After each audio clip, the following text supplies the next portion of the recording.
დაჯერიმდება თუ არა სარაჯიშვილი 10 მილიონი დოლარით. კომპანია სარაჯიშვილის უძრავი ქონება დაღადაღებულია. როგორც ვიუწყებოდით, ქართული ალკოჰოლური სასმელების კომპანიას ოპტიმა ჯგუფი სასამართლოში უჩივის. საქართველოში მათი წარმომადგენელი TV3-თან აცხადებს, რომ სარაჯიშვილმა 2011 წელს დადებული გენერალური ხელშეკრულება დაარღვია. დავით ერისთავის თქმით, ორ მხარეს შორის დადებული დოკუმენტის მიხედვით, რუსეთის ტერიტორიაზე ოპტიმა ჯგუფს სარაჯიშვილის პროდუქციის გატანის ექსკლუზიური უფლება 5 წლის ვადით მიენიჭა.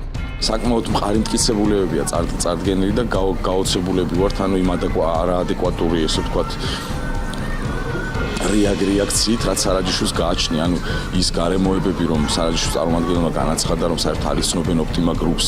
სარაჯიშვილის ადვოკატის განცხადებით კი ოპტიმა ჯგუფის სარჩელი აბსურდულია. კომპანიის უძრავი ქონების დაყადაღებას კი სტანდარტულ მოვლენად აფასებს.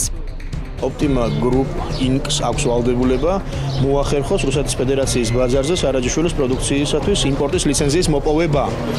არც ერთი, არც მეორე პირობა დაკმაყოფილებული არ არის. პირველი სასამართლოს ხდომა სექტემბრისთვისაა ჩანიშნული.